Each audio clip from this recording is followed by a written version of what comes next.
Hook 3 lines that pull you in. People like you don't belong up here. Those words sliced through the cabin like a cold gust, and for a second the plane felt smaller, like the ceiling had been lowered just over my head. I sat there, hoodie on backpack at my feet, asking for a glass of water, and suddenly I was the problem. Act 1. The setup. My name is Daniel Carter.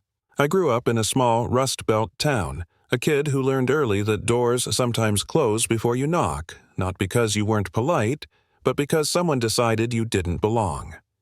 Years later, with a company that does clean energy and software, I could have shown up in a suit and a tie, and no one would have batted an eye. But that morning I wanted to see something for myself, so I took an ordinary ticket and a very ordinary hoodie, and I boarded Skybridge Airlines Flight 212 from Willowbrook to Crescent City. I chose that flight for a reason. A week earlier, a video had gone viral of a Skybridge crew humiliating a passenger. It reminded me of my mom the nights she worked double shifts and came home exhausted, and the times we were followed in stores. I bought the airline because I wanted it fixed from the inside, not because I wanted headlines. I wanted to know what happens when the owners don't see the ground-level reality. Boarding was the same little ritual as always. Beep of the scanner rustle of boarding passes until I stepped into first class and met Claire Hargrove, the lead flight attendant. Claire had been with Skybridge for nearly 2 decades, hair in a perfect bun, the kind of woman who takes pride in standards. She greeted a regular passenger like an old friend, coats and champagne and all the trimmings. When she looked at me, the smile switched off. She checked my pass like it was an alien artifact and then, without missing a beat, told me where to sit. With irritation, not hospitality. I asked for water. Simple. She said we'd serve pre-departure beverages to our premium members. You'll get water later. The empty tray of champagne flutes sat one aisle over a crystal glass being placed into someone's hand with a practiced flourish. She had the choice in front of her, and she made it. That look she gave me, the one that said you don't belong, landed harder than any of her words. Act 2. The tension builds. I didn't want a scene. I sat down, recorded everything on a small recorder in my backpack, not because I wanted revenge, but because I wanted truth. 2 young attendants, Mia and Rosa, watched it, all their faces a map of discomfort. Mia pulled out her phone and started a live stream. 70 viewers, 200. The little lantern of a camera in her hand would become a torch. The way this crew operated was cinematic in a terrible way, scripted kindness for some thinly veiled scorn for others. A passenger in an expensive suit snapped a remark about standards, and the cabin seemed to lean into it. The pilot's voice came over the speaker standard calming, but back in first class the scene tightened. Claire had whispers with the co-pilot, the kind of whispers that plan punishments, and they began to escalate. They talked about protocols. They talked about safety. But what they were doing was singling me out because of how I looked. I asked again for water. "We're out of the special service." Claire said a lie as flat as the morning coffee. "We can offer crackers." Her tone was theatrical, the kind actors use when they're sure the audience is on their side. The co-pilot moved into the aisle like a man who'd rehearsed his intimidation. He told me I couldn't use the first-class lavatory, that the rules were strict. Another passenger started nodding like a chorus backing a bad script. Mia's live stream climbed fast. People in the comments started to shout, "That's discrimination. Report them. Record everything." The internet is impatient, and it has opinions, but it also has power. The cabin's tension carried a different weight once other people outside the airplane were watching a distant jury with thousands of eyes. At one point, a senior flight attendant called for restraint. Not a metaphor, physical flex cuffs came into view. You could feel the air change like before a storm. The co-pilot approached with those plastic cuffs in hand, authority dripping from every step. That was the moment everything could have gone very dark, very fast. I could have shouted. I could have flared up and made the scene the crew wanted. A mess that would let them say, "See, he was the one causing trouble." Instead, I sat calm because the only thing worse than being humiliated in front of strangers is self-defeating rage that gives your oppressor an excuse. Then, a voice in the cabin, quiet but steady, cut through. Rosa, the younger attendant, stepped forward and said, "No, this is wrong." In that second, the cabin shifted. A few passengers spoke up. The co-pilot froze. Claire scowled, astonished that someone under her command would defy her. Act 3. The turn and the consequence. I had been recording. Mia's stream had 5, then 10, then 50,000 viewers. The company phone in my pocket buzzed a signal I'd set up with my team before boarding. I'd mentioned earlier that I wanted to see what I bought.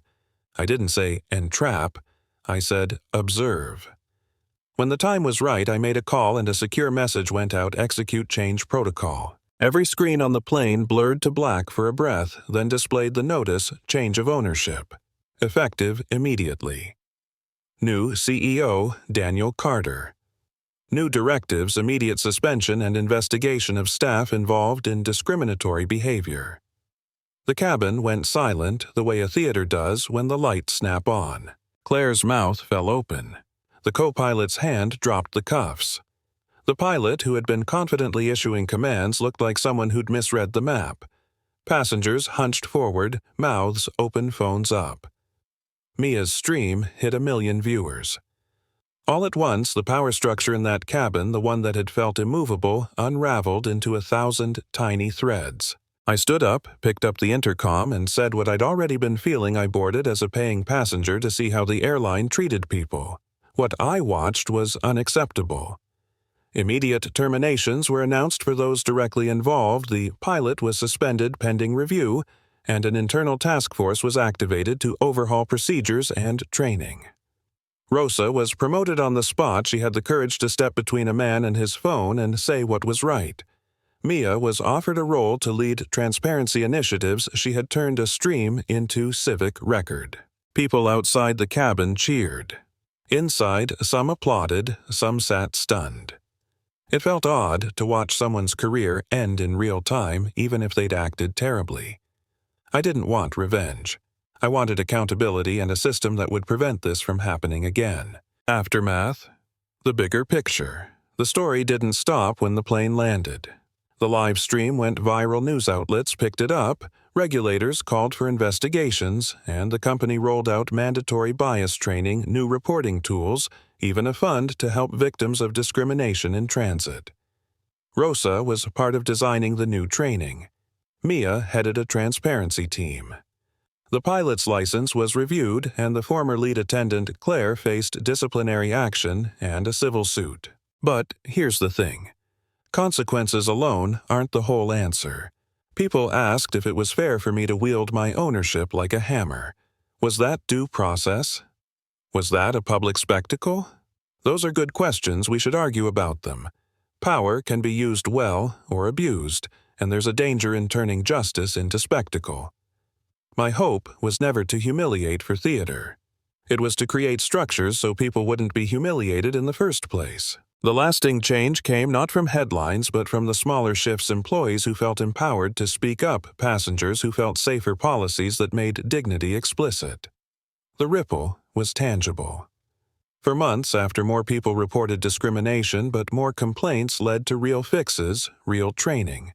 Anonymous reporting, accountability that wasn't just performative.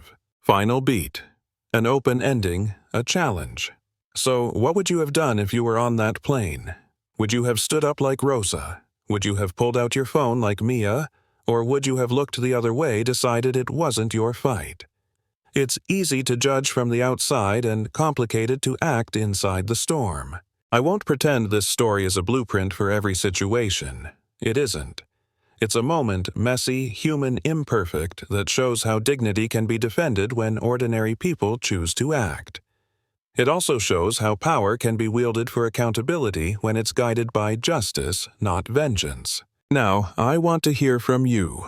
Have you ever been judged by how you look or saw someone else humiliated just for being themselves? Did you speak up or did you freeze? Tell us honest answers, the messy ones, because that's where real conversation starts. Drop a comment, share your story, and let's talk about whether punishment, policy, or both are the right path forward. If this moved you, hit like, share this video with someone who needs to see it, and subscribe for more stories where ordinary people push back against unfairness. Use your voice. It matters more than you think.